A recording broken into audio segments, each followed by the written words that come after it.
Hi hello guys, welcome back to our channel. ಎಲ್ಲರೂ ಹೇಗಿದ್ದೀರಾ? ನಾವಂತೂ ಸೂಪರ್ ಆಗಿದ್ದೀವಿ. ನೀವು ಚೆನ್ನಾಗಿದ್ದೀರಾ ಅಂತ ಭಾವಿಸ್ತೀನಿ. ನನ್ನ ವಾಯ್ಸ್ ಒಂದು ಸ್ವಲ್ಪ ಇವತ್ತು ರಫ್ ಆಗಿದೆ, ಅಡ್ಜಸ್ಟ್ ಮಾಡ್ಕೊಳ್ಳಿ. ಸ್ವಲ್ಪ ನೆಗಡಿ ಆಗಿದೆ, ಹಾಗಾಗಿ ಇಗ್ನೋರ್ ಮಾಡಿ ವಾಯ್ಸ್ನ. ಏನಪ್ಪ ಇಷ್ಟೊಂದು ಕ್ರೂರವಾಗಿದೆ ಅಂತ ಅಂದ್ಕೋಬೇಡಿ, ಕೆಮ್ಮು ನೆಗಡಿ ಜಾಸ್ತಿನೇ ಆಗಿದೆ. ಹಾಗಾಗಿ ಗೈಸ್ ಇವತ್ತಿನ ವಿಡಿಯೋ ಏನು ಅಂತ ಅಂದರೆ ಹೇಮಾವತಿಗೆ ಹೋಗಿದ್ದು.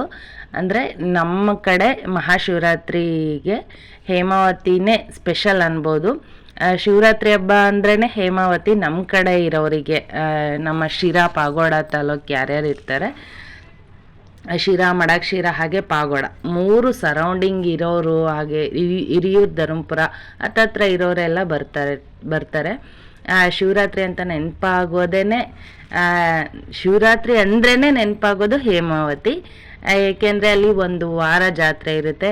ಹಾಗೆ ನಿಮಗೆ ತುಂಬ ವಿಡಿಯೋಸಲ್ಲಿ ನಾನು ಹೇಳಿದ್ದೀನಿ, ಮಾನವ ರೂಪದಲ್ಲಿ ಇರುವಂತಹ ಶಿವ ನಮ್ಮ ಪ್ರಪಂಚದಲ್ಲೇ ಇರೋದು ಇಲ್ಲೇ. ಅಂದರೆ ಎಲ್ಲ ಕಡೆ ನಮಗೆ ಲಿಂಗ ರೂಪದಲ್ಲಿ ದರ್ಶನ ಕೊಡ್ತಾರೆ ಶಿವ, ಇಲ್ಲಿ ಮಾತ್ರ ಮಾನವ ರೂಪದಲ್ಲಿದ್ದಾರೆ. ಹಾಗಾಗಿ ವರ್ಷದೊಳಗೆ ಬೇಜಾನ್ ಜಾತ್ರೆ ಆಗ್ತವೆ. ಲಕ್ಷ ದೀಪೋತ್ಸವ ಆಗುತ್ತೆ, ಎಡೆ ಜಾತ್ರೆ ಅಂತ ಮಾಡ್ತಾರೆ, ಆಮೇಲೆ ತುಂಬ ಮಾಡ್ತಾರೆ. ಬಟ್ ಶಿವರಾತ್ರಿಲಿ ತುಂಬ ಸ್ಪೆಷಲಾಗಿರುತ್ತೆ. ಒಂದು ವಾರ ಜಾತ್ರೆ ಇರುತ್ತೆ, ಸಖತ್ತಾಗಿರುತ್ತೆ. ಫಸ್ಟ್ ಇದು ಸ್ಟಾರ್ಟ್ ಆಗಿ 3ನೇ ದಿನದಲ್ಲಿ ಶಿವರಾತ್ರಿ ಸ್ಟಾರ್ಟ್ ಆಗಿ ಮಹಾಶಿವರಾತ್ರಿ ಆದಮೇಲೆ ಅಮಾವಾಸ್ಯೆ ಬರುತ್ತಲ್ಲ, ಅವತ್ತಿನ ದಿನದ ವ್ಲಾಗ್ ಇದು. ಅಗ್ನಿಗೊಂಡ ಇರುತ್ತೆ, ಅಗ್ನಿಗೊಂಡ ಅಂತ ಕರಿತೀವಲ್ಲ ಅದು. ನಮ್ಮ ಕಡೆಯವರು ಪ್ರತಿಯೊಬ್ಬರು ಬಂದು ಇಲ್ಲಿ ಧೂಪ ಹಾಕಿ ಆದಮೇಲೆ ಒಂದತ್ತು ಬಿಡೋದು, ಉಪವಾಸ ಇದ್ದು ಬಂದು ಇಲ್ಲಿ ಧೂಪ ಹಾಕ್ತಾರೆ. ಅದು ತುಂಬ ಜನಗಳಿಗೆ ಅಂದ್ಕೊಂಡಿದ್ದು ನೆರವೇರುತ್ತೆ. ಅಂದರೆ ನಾವು ಅಂದ್ಕೊಂಡಿರೋ ಹರಕೆ ಮಾಡ್ಕೊಂಡ್ರೆ ಈಡೇರುತ್ತೆ ಅನ್ನೋ ಒಂದು ನಂಬಿಕೆ ಅಲ್ಲ, ಇದು ಖಂಡಿತ ಆಗೇ ಆಗುತ್ತೆ. ಅವತ್ತಿನ ದಿನದ್ದು ಅಮಾವಾಸ್ಯೆ ದಿನ ಬೆಳಿಗಿನ ಜಾವದ್ದು ವಿಡಿಯೋ ಗೈಸ್ ಇದು. ನೋಡಿ ಎಷ್ಟು ಜನ ಬಂದಿದ್ದಾರೆ. ಹಾಗೆ ನಮ್ಮನೆಯಲ್ಲೂ ಅಷ್ಟೇ ಎಲ್ಲ ನಡ್ಕೊಂಡು ಹೋಗಿದ್ದು ಈ ಸಲ. ಊರಿಂದನೇ ಒಂದು 12-15 ಕಿಲೋಮೀಟ್ರ್ ಆಗ್ಬೋದು ಅನಿಸುತ್ತೆ ನಮ್ಮೂರಿಂದ ಹೇಮಾವತಿಗೆ. ಬೆಳಗಿನ ಜಾವನೇ ಒಂದು 4 ಗಂಟೆಯಿಂದ ನಡೆಯೋಕ್ಕೆ ಸ್ಟಾರ್ಟ್ ಮಾಡಿದಾರು. ಒಂದು 6 ಗಂಟೆ ಅಷ್ಟರೊಳಗೆ ಹೋಗಿದ್ರು. ನಮ್ಮ ಅಬ್ಬಿ ಬೇಗನೆ ಹೋಗಿದ್ದಾರೆ, ನಮ್ಮ ಆಂಟಿ ಮಗ, ಅವನು ಇದೆಲ್ಲ ವಿಡಿಯೋ ಕ್ಯಾಪ್ಚರ್ ಮಾಡಿರೋದು. ನೋಡಿ ನೈಟ್ ಆದ್ರೂ ಎಷ್ಟು ಜನ ಇದ್ದಾರೆ. ಹಿಂದಿನ ದಿನವೇ ಬಂದು ಉಳ್ಕೊಳ್ಳೋರು ಕೂಡ ತುಂಬ ಜನ ಇರ್ತಾರೆ. ಅಂದರೆ ದೂರದಿಂದ ಬರೋರಿಗೆ ಟೈಮಿಗೆ ಕರೆಕ್ಟಾಗಿ ಬರೋಕ್ಕಾಗೋದಿಲ್ಲ ಅನ್ನೋರು ಹಿಂದಿನ ದಿನವೇ ಬಂದು ಉಳ್ಕೊಂಡು ಬೆಳಿಗ್ಗೆ ಅವತ್ತು ನೈಟೆಲ್ಲ ಪೂಜೆ ಎಲ್ಲ ಇರುತ್ತೆ, ಅದೆಲ್ಲ ನೋಡಿಕೊಂಡು ಅಗ್ನಿಗೊಂಡ ಹಚ್ಚೋದು ಎಲ್ಲನೂ ನೋಡ್ಬೋದು. ನಾವು ಇವತ್ತು ಬೆಳಿಗ್ಗೆ ಹೊರಟ್ರೆ ಮತ್ತು ಸಾಯಂಕಾಲ ಆಗುತ್ತೆ ಹೋಗೋಕ್ಕೆ ಅನ್ನೋರು ಹಿಂದಿನ ದಿನವೇ ಬರ್ತಾರೆ. ನೋಡಿ ಒಬ್ಬೊಬ್ಬರಾಗೆ ಎಲ್ಲ ಬರ್ತಾ ಇದ್ದಾರೆ. ಎಷ್ಟು ಜನ ಕಲಿತಾರೆ ಅಂದರೆ ಗೈಸ್, ಸಿಕ್ಕಾಪಟ್ಟೆ ಜನ ಇರ್ತಾರೆ. ನಾವು ಚಿಕ್ಕ ಹುಡುಗರಲ್ಲಿ ಜಾತ್ರೆಗೆ ಅಂದರೆ ಸಖತ್ ಎಂಜಾಯ್ ಮಾಡ್ತಿದ್ವಿ. SLCಲಿ ಸಿಕ್ಕಾಪಟ್ಟೆ ಎಂಜಾಯ್ ಮಾಡಿದ್ದೀವಿ ಗೈಸ್ ನಾವು ಮಾತ್ರ. ಅಂದರೆ ನಮಗೆ ಸ್ಕೂಲೆಲ್ಲ ಏನು ಗೌರ್ಮೆಂಟ್ ಹಾಲಿಡೇ ಅಂತ ಏನು ಇರಲ್ಲ ಗೈಸ್ ಜಾತ್ರೆಗೆ. ಬಟ್ ಮಕ್ಳು ಯಾರು ಸ್ಕೂಲಿಗೆ ಹೋಗ್ತಾ ಇರಲ್ಲ ಅಷ್ಟೇ. ಯಾರು ತಾನೇ ಹೋಗ್ತಾರೆ ಹೇಳಿ? ನಮ್ಗೆ ಊರ ಹಬ್ಬ, ಊರ ಜಾತ್ರೆ ಅಂದರೆ ಯಾರೂ ಹೋಗೋದಿಲ್ಲ. ಹಾಗಾಗಿ ಟೀಚರ್ಸೂ ಏನು ಬೈತಾ ಇರಲಿಲ್ಲ, ಗೌರ್ಮೆಂಟ್ ರಜಾ ಕೊಡ್ತಾ ಇರಲಿಲ್ಲ ಅಷ್ಟೇ, ನಾವೇ ರಜಾ ಹಾಕ್ಕೊತಿದ್ವಿ. ಹಾಗೆ SLC ಸಖತ್ ಎಂಜಾಯ್ ಮಾಡಿದ್ದೀವಿ ಜಾತ್ರೆಯಲ್ಲಿ. ಮತ್ತು ಆಮೇಲೆ ಫ್ಯೂಚರ್ ಅಂತೇಳಿ ಹೋಗೋಕ್ಕಾಗಿಲ್ಲ. ಬಟ್ ಇವಾಗ ನೋಡಿ ಎಷ್ಟು ಜನ ಬೆಳಗಿನ ಜಾವ ಗೈಸ್. ಇದು ಒಂದು 6:30-7 o'clock ಬೆಳಿಗ್ಗೆ ಆಗಿದೆ ಆಲ್ರೆಡಿ. ನೋಡಿ ಹಚ್ಚುತ್ತಾ ಇದ್ದಾರೆ ಅಗ್ನಿಗೊಂಡನ. ಪೂಜೆ ಎಲ್ಲ ಮಾಡಿಬಿಟ್ಟು ಹಚ್ಚೋದು ಹೇಗೆ ಅಂತೇಳಿ ಈ ವಿಡಿಯೋದಲ್ಲಿ ತೋರಿಸ್ತೀನಿ ನೋಡಿ.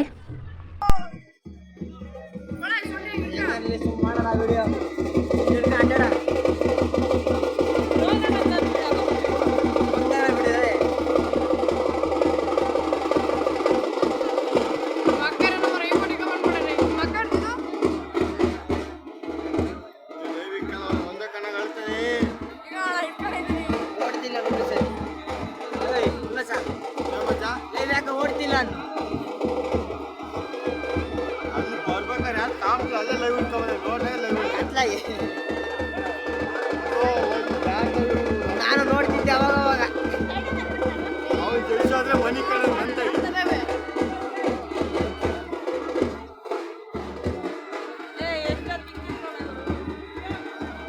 ಹಿಡ್ತಾ ಯಾಕೆ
ಶಿವಳು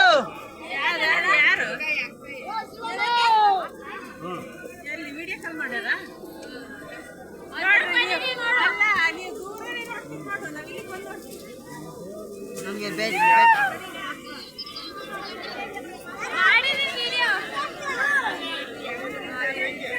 ಗೈಸ್ ಅಲ್ಲಿ ಜಾತ್ರೆ ಹಬ್ಬ ಎಲ್ಲ ಮುಗಿಸ್ಕೊಂಡು ಇನ್ನೇನು ಹೇಮಂತ್ ಬರ್ತಾ ಇದ್ದಾನೆ. ನಾನು ಇವತ್ತು ಸಾಯಂಕಾಲದಿಂದ ಲಾಗ್ ಸ್ಟಾರ್ಟ್ ಮಾಡಿದ್ದೀನಿ. ಆ್ಯಕ್ಚುಲಿ ಗೈಸ್ ಇದು ವಿಡಿಯೋ 3 ದಿನದ ಲಾಗ್. ಇದು ವಿಡಿಯೋ ಮಾಡೋಕ್ಕಾಗಿರಲಿಲ್ಲ, ಹುಷಾರಿಲ್ಲದೆ ಇರೋ ಕಾರಣ. ಅವನು ಹೇಮಂತ್ ಇವತ್ತು ಬರ್ತಾ ಇರೋದ್ರಿಂದ ವಿಡಿಯೋ ಸ್ಟಾರ್ಟ್ ಮಾಡಿಕೊಂಡೆ. ಸಂಜೆ ಆಗಿದೆ ಗೈಸ್. ಆಲ್ರೆಡಿ ನಮ್ಮೂರಿಂದ ಒಂದು 2:15 ಹಾಗೆ ಬಸ್ ಅಲ್ಲಿ ಡೈರೆಕ್ಟ್ ಬಸ್ ಸಿಗುತ್ತೆ. ಇಲ್ಲಿಗೆ ಒಂದು 7 ಗಂಟೆಗೆ ರೀಚ್ ಆಗ್ತಾನೆ. ನಮ್ಮ ಊರಿಂದ ಇಲ್ಲಿಗೆ ಬರೋಕ್ಕೆ ಹಾಫ್ ಡೇ ಬೇಕು ನೋಡಿ ಗೈಸ್. 2:15 ಅಂದರೆ ಇಲ್ಲಿ 7 ಗಂಟೆ ಹಾಫ್ ಡೇ ಆದಂಗೆ ಆಯಿತು. 4 ಅವರ್ ಜರ್ನಿ ಅಂತಾರೆ, ಬಟ್ ಅಲ್ಲಿ ಇಲ್ಲಿ ನಿಲ್ಸ್ಕೊಂಡು ಇನ್ನೂ ತುಂಬಾ ಆಗುತ್ತೆ. 2:15 ಹತ್ತಿದ್ರೆ ಇಲ್ಲಿಗೆ 7 ಗಂಟೆಗೆ ಬರ್ತಾನೆ ನೋಡಿ. ಎಷ್ಟು ಕತ್ಲಾಗಿದೆ ಆಲ್ರೆಡಿ. ಸೂರ್ಯ ಮುಳುಗಿದ್ರೂ ಆ ರವೆ ಅಂತಾರಲ್ಲ, ಅಂದರೆ ಸೂರ್ಯ ಕಿರಣ ಅಂತಾರಲ್ಲ, ಅದೆಲ್ಲ ಹೇಗೆ ಕಾಣಿಸ್ತಾ ಇದೆ, ತುಂಬ ಚೆನ್ನಾಗಿ ಕಾಣ್ತಾ ಇದೆ ಗೈಸ್. ಸನ್ಸೆಟ್ ಆದ್ರೂ ಇದು ಲೈಟ್ಸ್ ಕಾಣ್ತಾ ಇರೋದೆಲ್ಲ ಹೈವೇ ಹತ್ರ ಗೈಸ್. ಹೈವೇ ಹತ್ರ ಪ್ರೆಸ್ಟೀಜ್ ಅಪಾರ್ಟ್ಮೆಂಟ್ ಅಂತಾರಲ್ಲ ಅಲ್ಲಿರೋದು. ಚೆನ್ನಾಗಿ ಕಾಣ್ತಾ ಇದೆ. ನೈಟ್ ಟೈಮು ನಮ್ಮದು ಹಳ್ಳಿ ಇರೋದ್ರಿಂದ ನಮ್ಮ ಕಡೆ ಎಲ್ಲ ಲೈಟಿಂಗ್ಸ್ ಏನು ಜಾಸ್ತಿ ಇರೋಲ್ಲ. ನೀನು ನಮ್ಮ ಮನೆಯವರು ಹೋಗಿದ್ರು ಹೇಮಂತನ ಕರ್ಕೊಬರೋದಕ್ಕೆ. ಹೈವೇಯಿಂದ ಸ್ವಲ್ಪ ದೂರ ಆಗಿದ್ದರಿಂದ ಇವರೇ ಹೋಗಿ ಕರ್ಕೊಂಡು ಬಂದರು. ಲಗೇಜ್ ಎಲ್ಲ ತರ್ತಾನೆ ಅಲ್ವಾ ಅಂತೇಳಿ. ಆಲ್ಮೋಸ್ಟ್ ಎಲ್ಲರೂ ಅಷ್ಟೇ ಊರಿಂದ ಬರುವಾಗ ಒಂದೊಂದು ಲಗೇಜ್ ಇಟ್ಕೊಂಡೇ ಬರ್ತೀವಿ. ಹೋಗುವಾಗ ಬರೇ ಕೈಯಾಗಿ ಹೋದ್ರೂ ಬರುವಾಗ ಚೀಲ ತಂದೆ ತರ್ತೀವಿ. ಎಲ್ಲರೂ ಅಷ್ಟೇ. ಒಂದು ಬೆಂಗಳೂರಿಗೆ ಅಂತ ಬಂದಿರೋರು ಆಲ್ಮೋಸ್ಟ್ ಊರ ಕಡೆಯಿಂದ ರೇಷನ್ ಏನೇ ಒಂದಾದರೂ ತಂದ್ರೇ ಎಲ್ಲನೂ ಇಲ್ಲೇ ಕೊಂಡ್ಕೊಂಡು ತಿಂತೀವಿ ಅಂದರೆ ಅದು ಸಾಧ್ಯನೇ ಇಲ್ಲ. ಹಾಗೆ ನಮ್ಮ ಅಮ್ಮನ ಏನೇನೋ ಎಲ್ಲ ರೆಡಿ ಮಾಡಿ ಕಳಿಸಿದ್ದಾರೆ.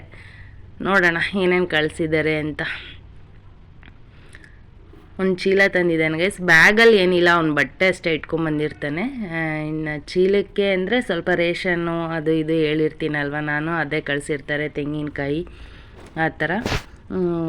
ನಾವು ಗಾಡೀಲಿ ಹೋದ್ರೆ ಗೈಸ್ ತುಂಬಾ ತೊಗೊಂಬಂದಿರ್ತೀವಿ. ಸೊಪ್ಪು, ನುಗ್ಗೆ ಸೊಪ್ಪು ಆ ಥರ ಎಲ್ಲ ಕಿತ್ಕೊಂಡು.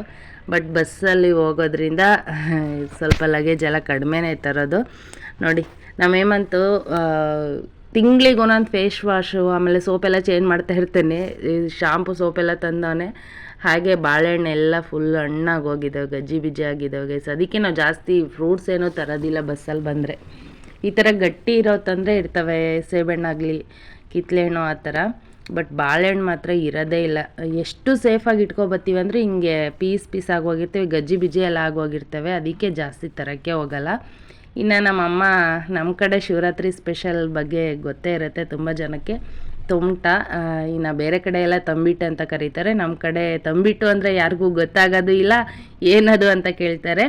ಹಾಗಾಗಿ ನಮ್ಮ ಕಡೆ ಕರೆಯೋದು ತೊಮಟ ಅಂತ. ಅದಕ್ಕೆ ಪೌಡರ್ ಎಲ್ಲ ರೆಡಿ ಮಾಡಿ ಕಳಿಸಿದ್ದಾರೆ ಗೈಸ್. ನಾನು ಯಾವತ್ತೂ ಮಾಡಿಲ್ಲ, ಇದೇ ಫಸ್ಟ್ ಟೈಮ್ ಮಾಡ್ತಾ ಇರೋದು. ರೆಡಿ ಆಗಿರೋದನ್ನ ಮಾಡೋದನ್ನು ಸ್ವಲ್ಪ ಡಿಫಿಕಲ್ಟೇ, ಏಕೆಂದರೆ ಪಾಕ ಎಲ್ಲ ನೀಟಾಗಿ ಕಾಸ್ಕೋಬೇಕಾಗುತ್ತಲ್ಲ. ಅದಕ್ಕೆ ನೋಡಿ ಪಾಕಕ್ಕೆ ರೆಡಿ ಮಾಡ್ಕೊತಾ ಇದ್ದೀನಿ.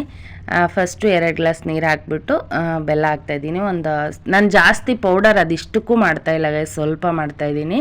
ಯಾವಾಗ ಬೇಕೋ ಆವಾಗ ಉಂಡೆ ಮಾಡ್ಕೋಬೋದು. ಹಾಗೆ ಅದನ್ನು ಉಂಡೆ ಮಾಡ್ಕೊಂಡು ಎತ್ತಿಟ್ಕೋಬೋದು. 1 ತಿಂಗಳು ಹಾಗೆಲ್ಲ ಸ್ಟೋರ್ ಆಗಿರುತ್ತೆ. ನಾನು ಅವಾಗವಾಗ ಅದು ಗಟ್ಟಿ ಆಗುತ್ತಲ್ವ, ಸ್ವಲ್ಪ ಸಾಫ್ಟಾಗಿರಲಿ ಅಂತೇಳಿ ಯಾವಾಗ ಬೇಕೋ ಆವಾಗ ಬಿಸಿದು ಮಾಡ್ಕೊಳ್ಳೋಣ ಅಂತ ಸ್ವಲ್ಪ ಮಾಡ್ತಾಯಿದ್ದೀನಿ. ಒಂದು 6 ಅಚ್ಚು ಬೆಲ್ಲ ಹಾಕಿದ್ದೀನಿ, ಉಂಡೆ ಬೆಲ್ಲನ. 1-2 ಗ್ಲಾಸ್ ನೀರು ಹಾಕಿದ್ದೀನಿ. ನನಗೆ ಕ್ವಾಂಟಿಟಿ ಎಷ್ಟು ಹಾಕಬೇಕು ಅಂತ ಗೊತ್ತಿರಲಿಲ್ಲ ಗೈಸ್. ಆಮೇಲೆ ನಾನು ಎಲ್ಲ ಹಾಕಿ ಬೆಲ್ಲ ಕರಗಿದಾದ್ಮೇಲೆ ನಮ್ಮಮ್ಮ ಹೇಳ್ತಾರೆ ಸ್ವಲ್ಪ ನೀರು ಹಾಕಬೇಕು, ಅವಾಗೇ ಪಾಕ ಬೇಗ ಬರೋದು. ಇಷ್ಟೊಂದು ಹಾಕಿದ್ಯಾ, ಜಾಸ್ತಿ ಹೊತ್ತು ಕಾಯಿಸ್ಬೇಕು ಅಂತ ಹೇಳಿದ್ರು. ಇನ್ನೇನು ಮಾಡೋದು, ಆಲ್ರೆಡಿ ಹಾಕಿಬಿಟ್ಟಿದ್ದೀನಲ್ವಾ. ಬೆಲ್ಲನೂ ಇನ್ನೇನು ಕರ್ಗೋಗಿತ್ತು, ಅದಕ್ಕೋಸ್ಕರ ನೀರು ತೆಗಿಯೋಕ್ಕಾಗಲ್ಲ. ಹಾಗೇ ಕಾಯಿಸ್ತಾ ಇದ್ದೀನಿ. ಸಿಕ್ಕಾಪಟ್ಟೆ ಜಾಸ್ತಿ ಟೈಮ್ ತೊಗೊಂಡು ಪಾಕ ಬರೋದಕ್ಕೆ. ನೋಡಿ ಫೈನಲಿ ಬಂತು. ಆದರೂ ಇಷ್ಟೊಂದು ಪಾಕ ಕಾಯಿಸಿದ್ರೆ ಬೇಗ ಗಟ್ಟಿ ಆಗುತ್ತೆ ಅಂತ ನನ್ನ ಅಭಿಪ್ರಾಯ ಗೈಸ್. ಜಾಸ್ತಿ ಪಾಕ ಕಾಯಿಸ್ಕೊಂಡ್ರೆ ಸ್ಮೂತ್ ಇರೋದಿಲ್ಲ ತೊಮಟ. ಬಟ್ ಜಾಸ್ತಿ ದಿನ ಬಾಳಿಕೆ ಬರಬೇಕು ಅಂದರೆ ಪಾಕ ಚೆನ್ನಾಗಿ ಕಾದಿರಬೇಕು. ಇಲ್ಲ ಅವಾಗೆ ತಿಂತೀವಿ ಅಂತ ಅಂದರೆ ಓಕೆ, ಪಾಕ ಏನು ಅಷ್ಟಾಗಿ ಏನು ಬೇಕಾಗಲ್ಲ, ಇಷ್ಟಿದ್ರೆ ಸಾಕು, ಅವಾಗೆ ತಿಂತೀವಿ ಸ್ಮೂತಾಗಿ ಅಂತ ಹೇಳಿ. ಇಲ್ಲ ಚೆನ್ನಾಗಿ ಪಾಕ ಬರಬೇಕು ಅಂದರೆ ನಿಧಾನಕ್ಕೆ ಇನ್ನೂ ಸ್ವಲ್ಪ ಹೊತ್ತು ಗಟ್ಟಿ ಆಗೋವರೆಗೂ, ಅದೇ ನೀರಲ್ಲಿ ಹಾಕಿ ಟೆಸ್ಟ್ ಮಾಡ್ತಾರಲ್ಲ, ನೀರಲ್ಲಿ ಆದ ತಕ್ಷಣ ಉಂಡೆ ಥರ ಆಗುತ್ತಲ್ಲ ಆ ಥರ ಬರೋದು. ಬಟ್ ಇನ್ನೂ ಪಾಕ ಬಂದಿಲ್ಲ, ಇನ್ನೂ ಚೆನ್ನಾಗಿ ಕಾಯಿಸ್ಬೇಕು ಇದನ್ನು. ನೋಡಿ 2 ಗ್ಲಾಸ್ ಇರೋ ನೀರು 1 ಗ್ಲಾಸ್ ಆಗಿದೆ ಗೈಸ್ ಆಲ್ರೆಡಿ. ಆದರೂ ಇನ್ನೂ ಒಂದೆಳೆ ಪಾಕ ಅಂತಾರಲ್ಲ ಹಾಗೆ ಇನ್ನೂ ಬಂದೇ ಇಲ್ಲ. ನೋಡೋಣ ಇನ್ನೂ ಎಷ್ಟೊತ್ತಿಗೆ ಬರುತ್ತೋ ಏನೋ. 1 ಗ್ಲಾಸ್ ನೀರಾಯಿತು, ಬೆಲ್ಲನೂ ಎಷ್ಟೊಂದಾಯಿತು. ಇಷ್ಟು ಕಷ್ಟ ಇರುತ್ತೆ ಅಂತ ಅಂದ್ಕೊಂಡಿರಲಿಲ್ಲ ಗೈಸ್. ನೋಡ್ತಾ ಇದ್ದೀನಿ, ಆದರೂ ಸ್ಪೂನಿಂದ ತೆಗೆದ ತಕ್ಷಣ ಕೈಯೆಲ್ಲ ಸುಟ್ಟಂಗೆ ಆಗೋಗ್ತಾ ಇದೆ. ನೋಡಿ ಫೈನಲಿ ಪಾಕ ಬಂದಿದೆ ಗೈಸ್. ಇಷ್ಟೊಂದು ಪಾಕ ಕಾಯಿಸಿದ್ರೆ ತುಂಬ ಗಟ್ಟಿ ಆಗುತ್ತೆ ತೊಮಟ. ನನಗಿದು ಫಸ್ಟ್ ಎಕ್ಸ್ಪೀರಿಯೆನ್ಸ್. ನೋಡಿ ಚೆನ್ನಾಗಿ ಬಂದಿದೆ ಪಾಕ ಏನೋ, ಬಟ್ ಚೆನ್ನಾಗಿ ಸ್ಟೋರ್ ಮಾಡ್ಕೋಬೋದು. ಒಂದು 15 ದಿನ ತಿಂಗಳಾದರೂ ಸ್ಟೋರ್ ಮಾಡ್ಕೋಬೋದು. ಎಷ್ಟು ನೀರು ಹಾಕಿರೋದು ಎಷ್ಟು ಪಾಕ ಇದೆ ನೋಡೋಣ ಹೇಗೆ ಕಲಸೋದು ಅಂತ ತೋರಿಸ್ತೀನಿ ಬನ್ನಿ. ಆದರೂ ಸಿಕ್ಕಾಬಟ್ಟೆ ಸುಡ್ತಾ ಇರುತ್ತೆ ಪಾಕ. ನಿಧಾನಕ್ಕೆ ನೋಡಿಕೊಂಡು ಒಂದು ಸ್ಪೂನಲ್ಲಿ ಏನಾದರೂ ಮಿಕ್ಸ್ ಮಾಡಿಕೊಂಡು ಆರಿದ್ಮೇಲೆ ಕಲಿಸ್ಬೇಕು. ತುಂಬ ಆರಕ್ಕೆ ಬಿಟ್ರೂ ಅದು ಎಲ್ಲ ಗಟ್ಟಿ ಆಗೋಗಿಬಿಡುತ್ತೆ, ಉಂಡೆ ಕಟ್ಟೋದಕ್ಕೆ ಬರಲ್ಲ. ಹಾಗಾಗಿ ಸ್ವಲ್ಪ ಹಾಕ್ಕೊಂಡು ಸೈಡಾಗೆ ಪೌಡರಿಂದ ನಾವು ಸ್ವಲ್ಪ ತಣ್ಣಗೆ ಮಾಡ್ಕೋಬೇಕು. ಪಾಕ ಏನು ಆರಿರೋದಿಲ್ಲ ಗೈಸ್, ಹಾಗೆ ಕೈ ಇಟ್ಬಿಟ್ರೆ ಬೆಂಕಿ ಆಗೋಗ್ಬಿಡುತ್ತೆ ಕೈ. ನೋಡಿ ನಾನು ಈ ಥರ ಸ್ಪೂನಲ್ಲಿ ಮಾಡ್ತಿದ್ದೀನಲ್ಲ ಆ ಥರ ಮಾಡಿ. ನೀವು ಯಾರಾದರೂ ಇನ್ ಕೇಸ್ ಮಾಡೋದಾದರೆ, ನಿಮ್ಮ ಮನೇಲಿ ಯಾರಾದರೂ ದೊಡ್ಡವ್ರು ಮಾಡಿಕೊಟ್ರೆ ಓಕೆ. ಪ್ರತಿ ಸಾರಿ ನಮ್ಮಮ್ಮ ಆಂಟಿಯವರೇ ಕಳಿಸ್ತಿದ್ರು ಗೈಸ್. ಈ ಸಲ ನಮ್ಮಮ್ಮಂಗೆ ಟೈಮ್ ಇರಲಿಲ್ಲ ಮಾಡೋಕ್ಕೆ, ಅದಕ್ಕೋಸ್ಕರ ಪೌಡರ್ ಮಾಡಿ ಕಳಿಸಿದ್ದಾರೆ. ನೀನು ಕಲ್ತ್ಕೋ, ಇನ್ಯಾವಾಗ ಕಲಿಯೋದು ಅಂತ ಹೇಳಿ ನಾನು ಟ್ರೈ ಮಾಡೋಣ ಅಂತ ಹೇಳಿ, ಸರಿ ಆಯಿತು ಪೌಡರೇ ಕಳಿಸು ನಾನೇ ಮಾಡ್ಕೊತೀನಿ ಅಂತ ಹೇಳಿದ್ದೆ. ಅದಕ್ಕೆ ಕಳಿಸಿರೋದು ನೋಡಿ. ಫಸ್ಟ್ ಅದನ್ನು ಫಿಲ್ಟ್ರ್ ಮಾಡ್ಕೋಬೇಕು. ಬೆಲ್ಲದಲ್ಲಿ ಸ್ವಲ್ಪ ಕಡ್ಡಿ ಕಸ ಏನೇನೋ ಇರುತ್ತೆ, ಅಂದರೆ ಬೆಲ್ಲದಲ್ಲೂ ಕಡ್ಡಿ ಸೆತ್ತೆ ಥರ ಇದ್ದೇ ಇರುತ್ತೆ ಯಾವ ಬೆಲ್ಲ ತಗೊಂಡ್ರು. ಅದಕ್ಕೆ ಬೆಲ್ಲ ಪಾಕ ಕಾಸಿದ ಮೇಲೆ ಫಿಲ್ಟ್ರ್ ಮಾಡ್ಕೋತಾ ಇದ್ದೀನಿ. ಸಿಕ್ಕಾಪಟ್ಟೆ ಸುಡ್ತಾ ಇದೆ ಗೈಸ್, ಅದಕ್ಕೆ ಸ್ಪೂನಲ್ಲೇ ಹೀಗೆ ಮಾಡ್ತಾಯಿದ್ದೀನಿ. ನಮ್ಮೇವಂತ ಹಂಗಲ್ಲ ಮಾಡೋದು, ಸೈಡಿಗೆ ಉಯ್ಕೋಬೇಕಾಗಿತ್ತು ಹಂಗೆ ಹಿಂಗೆ ಅಂತ ಇದ್ದ. ನೀನೇ ಮಾಡು ಬಾ ನನಗೆ ಬರಲ್ಲ ಅಂತ ಹೇಳಿ ವಾದಿ ಮಾಡಿಕೊಂಡು ತೊಮಟೆ ಕಲಿಸ್ತಾ ಇದ್ದೀನಿ. ಫೈನಲಿ ನೋಡೋಣ, ಸುಟ್ಟು ಬರೆ ಹೋಯ್ತೈತೆ ಗೈಸ್. ನಮ್ಮ ಲ್ಯಾಂಗ್ವೇಜಲ್ಲಿ ಹೇಳಬೇಕು ಅಂದರೆ ಸಿಕ್ಕಾಬಟ್ಟೆ ಸುಡ್ತಾ ಇದೆ. ಆದರೂ ಟ್ರೈ ಮಾಡ್ತಾಯಿದ್ದೀನಿ. ಎಲ್ಲ ಊರೆಲ್ಲ ಅದು ಹೆಂಗೆ ಕಲಿಸ್ತಿದ್ರೋ ಗೊತ್ತಿಲ್ಲ, ಎಲ್ಲರೂ ಅಷ್ಟೇ ನಿಧಾನವಾಗಿ ಎಲ್ಲ ಕಲ್ತ್ಕೋತಾರಲ್ಲ ಹಾಗೆ. ನಾನು ಫಸ್ಟ್ ಟೈಮ್ ತೊಮಟ ಮಾಡ್ತಾಯಿದ್ದೀನಿ, ತುಂಬ ಖುಷಿ ಆಗ್ತಾಯಿದೆ. ಅದು ಉಂಡೆ ಬರುತ್ತೋ ಇಲ್ವೋ ಅನ್ನೋದು ಒಂದಿದು, ಆದರೆ ಕೈಯೆಲ್ಲ ಸುಡ್ತಾ ಇತ್ತಲ್ಲಪ್ಪ ಅಂತ ಒಂದಿದು. ಟೇಸ್ಟ್ ಹೆಂಗಿರುತ್ತೋ ಅಂದರೆ ಸ್ವೀಟ್ ಆಗಿರುತ್ತೋ ಇಲ್ವೋ ಅಂತ. ನಮ್ಮ ಹೇಮಂತ್ ಒಂದು ಕಡೆ ಹೇಳ್ತಾನೆ ಅದನ್ನು ತಿರುವು ಸೈಡಿಗೆ ಹಾಕೋಬೇಕಾಗಿತ್ತು, ಈಗ ಬರಲ್ಲ ಅಂತ ಹೇಳಿ ಕತೆ ಹೊಡಿತಾ ಇದ್ದ. ನೋಡೋಣ ಬರುತ್ತಾ ಇಲ್ವಾ ಅಂತ ಹೇಳಿ ಒಂದು ಸೈಡಲ್ಲಿ ತಗೊಂಡು ಸ್ಟಾರ್ಟ್ ಮಾಡ್ಕೊಂಡಿದ್ದೀನಿ ಉಂಡೆ ಮಾಡೋದು. ಬಂತು ಗೈಸ್ ಫೈನಲಿ. ಇಷ್ಟು ಬಂದರೆ ಸಾಕು, ನಿಧಾನಕ್ಕೆ ಆಮೇಲೆ ಹಂಗೆ ಕಲ್ಸ್ಕೊಂಡು ಎತ್ತಿಡ್ಬೋದು. ಬಂತು, ಇಷ್ಟು ರೌಂಡ್ ಇದ್ದರೆ ಸಾಕು. ಅದು ಏನು ನಾವೇ ಅಲ್ವಾ ತಿನ್ನೋದು. ಚೆನ್ನಾಗೇ ಬಂದಿದೆ ಅಂತ ಅಂದ್ಕೊಂಡಿದ್ದೀನಿ ಗೈಸ್. ನಿಮಗೆಲ್ಲ ಯಾವ ಥರ ಕಾಣ್ತಾ ಇದೆ? ಚೆನ್ನಾಗಿದೆ ಅಲ್ವಾ? ಆದರೆ ನಾನು ಹಾಕ್ಕೊಂಡಿರೋ ಪೌಡರಿಗೂ ನಾನು ಕಾಯಿಸಿರೋ ಪಾಕಕ್ಕೂ ಮ್ಯಾಚೇ ಆಗ್ತಾಯಿಲ್ಲ. ಅಂದರೆ ಸಾಕಾಗಲ್ಲ, ಪಾಕ ಅಷ್ಟು ಕಡಿಮೆ ಬೀಳ್ತಾಯಿದೆ. ನಾನು ಅಂದ್ಕೊಂಡಿದ್ದೆ ಇನ್ನೂ ಉಳಿಯುತ್ತೆ ಅಂತ ಅಂದ್ಕೊಂಡೆ, ಬಟ್ ಪಾಕ ಕಾಯಿಸಿದ 2 ಡಬಲ್ ಟೈಮ್ ಪಾಕ ಕಾಯಿಸ್ಕೊಂಡಿದ್ದೀನಿ ಈಗ ಇಷ್ಟು ತೊಮಟ ಮಾಡೋದಕ್ಕೆ. ಫೈನಲಿ ತೊಮಟ ಮಾಡಿದೆ ಫಸ್ಟ್ ಟೈಮು. ಇವನ್ನ ಸ್ವಲ್ಪ ಗಟ್ಟಿ ಇರೋವೆಲ್ಲ ಒಂದು ಬಾಕ್ಸಿಗೆ ಹಾಕಿ ಎತ್ತಿಡ್ತಾ ಇದ್ದೀನಿ ಗೈಸ್. ಅವು 1 ತಿಂಗಳು ಇಟ್ಕೊಂಡ್ರೂ ಏನಾಗಲ್ಲ.